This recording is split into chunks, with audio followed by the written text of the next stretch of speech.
Hari ini kita kembali melanjutkan materi pelajaran kita. Kali ini kita masuk sudah bagian bab 8, yaitu sistem pernapasan pada manusia. Kita ambil yang bagian A dulu ya. Itu adalah struktur dan organ pernapasan pada manusia. Nah, dalam pelajaran yang sudah kita lalui, kamu sudah kemarin mengerti apa artinya bernapas, yaitu menghirup oksigen dan melepaskan karbon dioksida. Nah, sekarang kita akan pelajari apa-apa saja organ pernapasan pada manusia itu. Nah, secara umum organ pernapasan pada manusia itu terdiri dari satu, hidung, kedua disebut dengan istilah faring, yang ketiga adalah laring, atau di dalam bahasa Indonesia laring ini dikenal dengan pangkal tenggorok. Yang berikutnya adalah batang tenggorok atau trakea. Selanjutnya cabang dari batang tenggorok itu yang disebut dengan bronkus. Lalu nanti ada cabang bronkus ini disebut dengan istilah bronchiolus. Lalu kemudian setelah bronchiolus itu maka akan masuk ke paru-paru.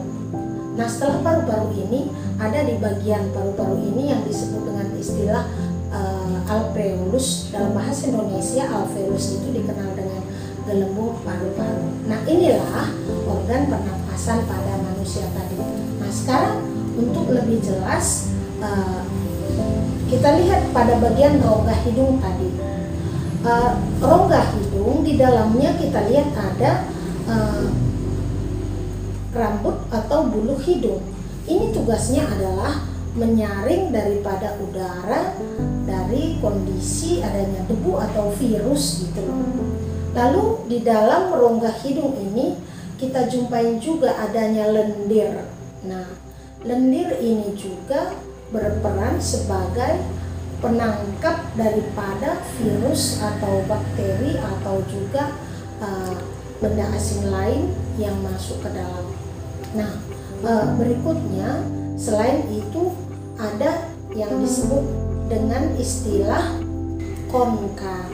Nah, konka itu fungsinya sebagai pengatur suhu dan juga kelembapan udara yang masuk ke dalam rongga hidung tersebut. Oke, itu pada hidung. Yang kedua tadi organnya itu pernapasan tadi disebut dengan istilah faring. Faring ini diibaratkan letaknya di belakang rongga hidung gitu. Ini berfungsi sebagai jalur daripada makanan dan juga sekaligus jalur daripada saluran udara pernapasan. Nah, lalu selanjutnya setelah adanya faring itu baru dilanjutkan kepada laring. Laring dikenal dengan istilah pangkal tenggorok, berarti dia di bagian posisi atas. Nah, pangkal tenggorok ini mempunyai fungsi penghubung antara faring dengan trakea. Nah, organ berikutnya adalah trakea.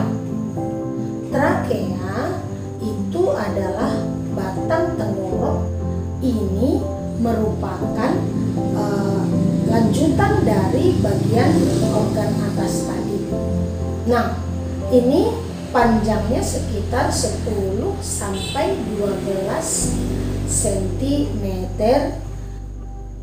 dan fungsi utamanya adalah menyaring benda asing sebagai tindak lanjut dari bagian organ pernapasan atas tadi. Nah, oke, setelah tadi batang tenggorok atau trakea, maka kita lanjut bagian organ pernapasan berikutnya adalah cabang daripada batang tenggorok yang dikenal istilahnya bronkus. Cabang ini ada dua, satu menuju paru-paru kiri dan satu lagi menuju paru-paru kanan. Selanjutnya setelah bronkus itu ada bronchiolus. Bronchiolus ini merupakan cabang-cabang yang lebih kecil lagi dari bronkus. Dan bronchiolus ini sebenarnya sudah berada di dalam posisi paru. Organ pernapasan berikut adalah paru-paru, dengan istilah lain pulmo. Paru-paru kita ini berbeda antara kiri dengan kanan.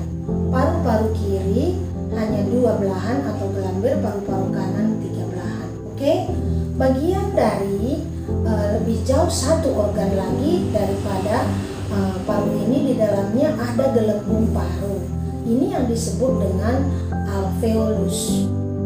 Di gelembung paru atau alveolus inilah terjadi pertukaran antara oksigen dengan karbon dioksida. Oksigennya berasal dari tadi hidung, masuk ke dalam, kemudian di sana akan dibawa kapiler darah. Sedangkan karbon dioksida berasal dari seluruh tubuh hasil oksidasi. Nah, inilah organ pernapasan pada manusia. Oke, Miss, kalau tadi kita bahas tentang organ-organ pernapasan yang nomor 1, sekarang yang kedua adalah mekanisme pernapasan pada manusia. Mekanisme pernapasan pada manusia itu ada 2. Satu adalah mekanisme pada saat menghirup oksigen atau istilahnya inspirasi, maka di sana yang terjadi adalah organ atau juga otot dada dan otot diafragma itu akan berkontraksi, maka udara akan masuk ke paru-paru. Yang kedua, pada saat melepas udara atau disebut dengan istilahnya ekspirasi, mengeluarkan udara, itu yang terjadi adalah otot dada dan otot diafragma itu berelaksasi. Arti berelaksasi itu adalah beristirahat sejenak. Oke? Untuk lebih jelasnya apa yang kalimat sudah Miss utarakan ini, perhatikanlah gambar di samping ini. Oke, Miss sudah jelas. Nah, sekarang Miss kasih kalian tugas. Tugasnya adalah mencatat seluruh materi yang kita sudah bahas hari ini, kemudian hasil catatan kamu berserta buatkan gambarnya, maka itu kamu akan kirim kepada WA Miss. Nah, catatan dan tugas ini lah yang akan Miss nilai. Oke, selamat belajar, bye-bye.